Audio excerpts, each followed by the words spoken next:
I have another simple activity for you. I need another volunteer, and I only give one prize, and that's been given. Yes, come on up. Give him a round of applause, please. Thank you. Now, Sam and I are going to play a game called One Word at a Time.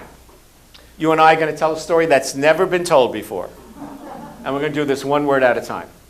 It's a challenge because my experience is it's very difficult, if not impossible, to predict where the story is going to go. And it's very difficult, if not impossible, to direct the story, to tell your story. Essentially, that we have to make pieces together that comes out neither yours nor mine. I found it helpful to allow each other to use the words period, question mark, exclamation point at some point to indicate the end of a sentence, because that helps it the story round out. So I can do a word and punctuate it? You can. And you can do punctuation after one of my words. However, the punctuation is not your turn.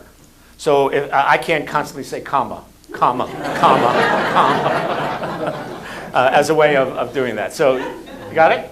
Give us a title of a story that's never been told before. Just make it up. We'll tell you that story. Don't think too much. The Sunny Day. Did you have one? I was going to say Jerry and the Wolf, but... Would you Jerry and the Wolf? I think. Which, do you have a preference? Either. Okay. Let's do, what was yours? Jerry and the Wolf. Jerry and the Wolf on a Sunny Day. Okay, so we're going to be inclusive. Do you want to go first or want me to go first? Once There was a boy who couldn't find any wolves. because It was to urbanized. period. He Went into the woods, and found a wolf, in the the clearing that was named Harvey. period.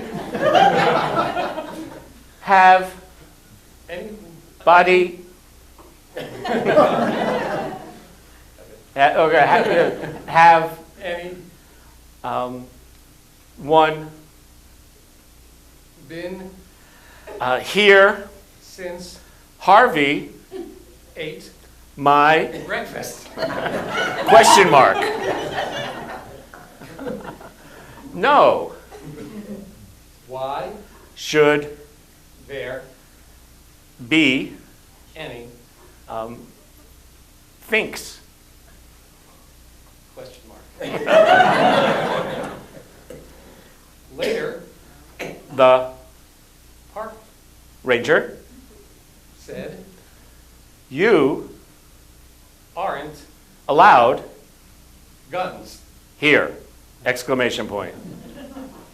Then The Ranger decided driving away. that He didn't believe in scolding. wolves. So Instead, he scolded himself. Period. The end. There you go. One word at a time. What was that like? You don't know where it's going to go. And the pattern here, the process, the outcome is it really teaches you, it gives your body memory of ways to, you have something, you let it go. And you take something, and it may make sense, it may not. You just keep going through together. And it is that process that strengthens your ability to be spontaneous.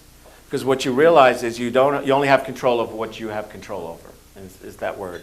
Other thoughts, responses? Well, then let me give you a chance to do this. Pick a partner, please, at your table. We need you in duos, in twos. And if you need to get up to move to another table, please do. If you need a partner, raise your hand. We'll put you two together. Okay, we have them. So choose who's going to be A and who's going to be B in each group.